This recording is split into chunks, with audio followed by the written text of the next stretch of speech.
All right, so let's begin by looking at what are the different types of sensory receptors. And so these include Merkel discs, which we find within the dermis at the papillary level. And so these are responsible for different types of indentation for that sensation. We also have root hair plexuses, and so this is like that light brushing that can have the hair stand on its ends that you feel. The Pacinian corpuscles, so these are found deep within the hypodermis and are responsible for vibration and deep pressure. Then we have the Ruffini endings, and so these are responsible for stretching sensation. We find this within the lower level of the dermis.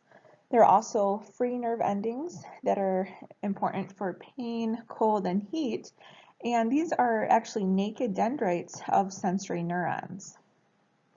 And then lastly, we have the Meissner's corpuscles, and so these are found within the papillary region of the dermis too, and are responsible for changes in texture.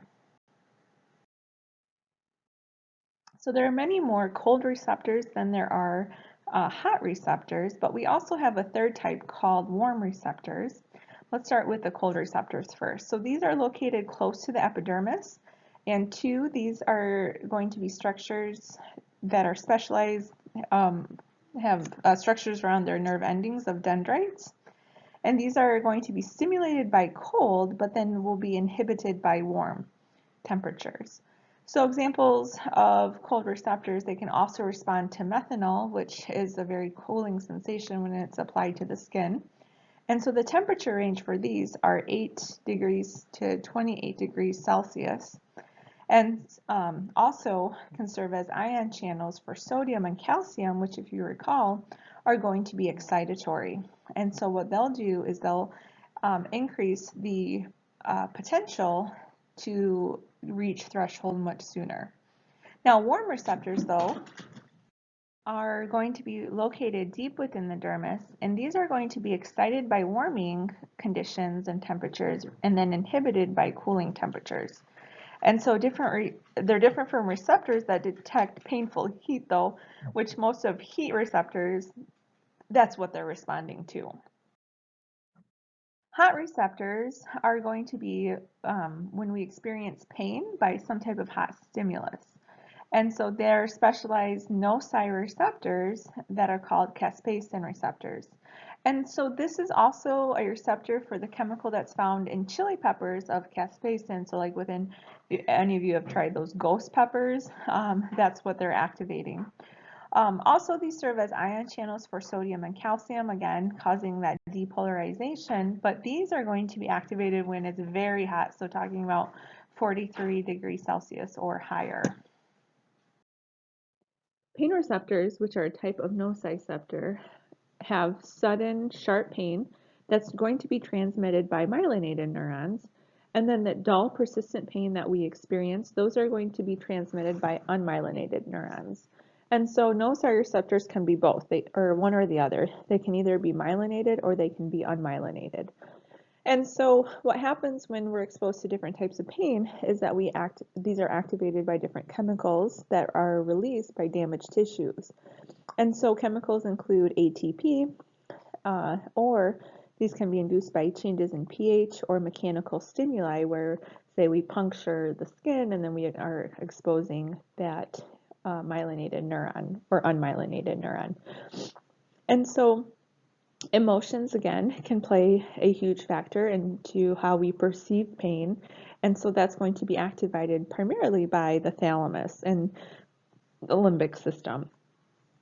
The interesting thing is that sometimes pain information can synapse on the same interneuron within the central nervous system as a neuron carrying visceral pain information. So sometimes the brain can interpret heart pain as arm pain or gallbladder pain as back pain. And so this is what's referred to as referred pain. The main neurotransmitters that we see with the pain receptors are going to be substance P and glutamate, which are going to be expressed when these pain receptors, nociceptors, are stimulated. Itching is also a sense of cutaneous receptor, and so this is due to primarily by histamine release in acute conditions, and these are from mast cells and from basophils, usually in response to some type of inflammation or injury.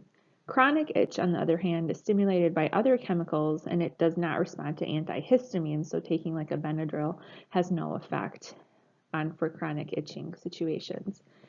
These receptors, though, stimulate unmyelinated sensory axons within the spinal cord, where then they can have an effect um, for their responses.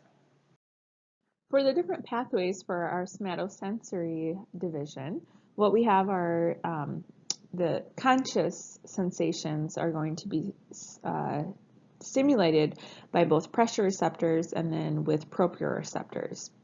And so these will consist of chains of neurons or labeled lines that are going to be interconnected in a particular sequence of order information. And so the sequence is always similar, where we start with first order, we're going to go to second order, and then third order sensory neurons.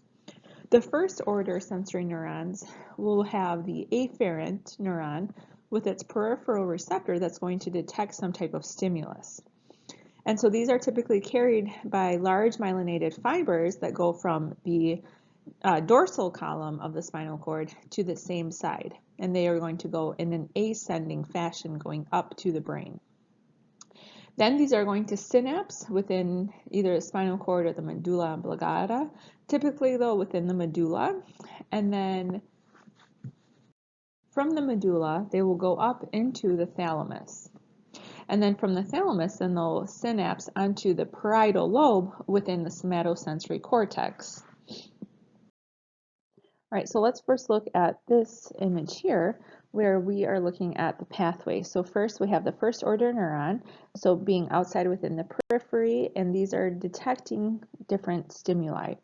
So these are going to travel up into the spinal cord, and you see here they're going to travel in an ascending fashion up towards the brain. Then these neurons will synapse with another neuron that's going to travel up towards the medulla oblongata and then synapse either there first or will synapse directly within the thalamus. Then after the thalamus, then we'll have the last order where it will synapse within the parietal lobe for the somatosensory cortex.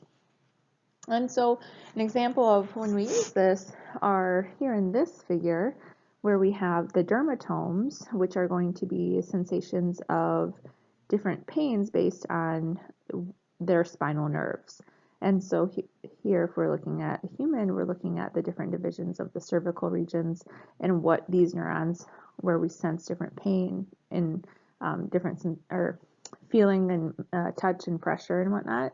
And then here within the thoracic, lumbar, and then sacral regions. Another phenomenon for our cutaneous receptors include acuity, and this is where the receptive field is the area of skin that when stimulated will change the firing rate of the neuron. And so this is also referred to as discriminative ability, and it is influenced by the receptive field size and also by lateral inhibition. The size of the receptive field will depend on the density of receptors in that region of skin.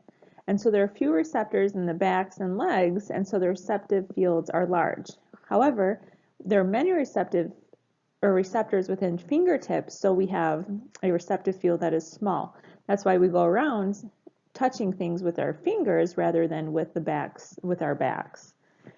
And so the more receptors, the smaller the field and the larger the area of the somatosensory cortex that we take up within the parietal lobe of the brain. A smaller receptive field is going to equal greater tactile acuity and then also sharpness of sensation. And so if we look at this figure here, we have small receptive fields, so this would like represent within our fingers, and so we're able to then tell that we have 2 points being felt within the small space area. Whereas with this one, this has a large receptive field, and so this feels as if we only have 1 point that's being touched, even though we have technically 2. So this would be a representation of like feeling within our back. So important concept for this then has to do with spacing and raised dots for like reading Braille symbols. And so that's why we are able to use our fingers because of the small receptive field to interpret those differences. For lateral inhibition, this is when receptors where touch is the strongest are stimulated more than areas where touch is lighter. And so the receptors are most strongly stimulated are going to inhibit those around them. And so this allows us to perceive well-defined sensation at a single location instead of fuzzy borders. And so this process will occur within the central nervous system. So if we look at this image here, this middle neuron represents something that's being strongly stimulated. And then here we have next to it 2 weakly stimulated neurons. Well, what's going to occur is that these weakly stimulated neurons are actually going to be inhibited, and then the strongly stimulated neuron is going to be the one that releases its neurotransmitter. And again, so this occurs within the brain so that we pay attention only to things that are very important and will dominate within our sensory environment.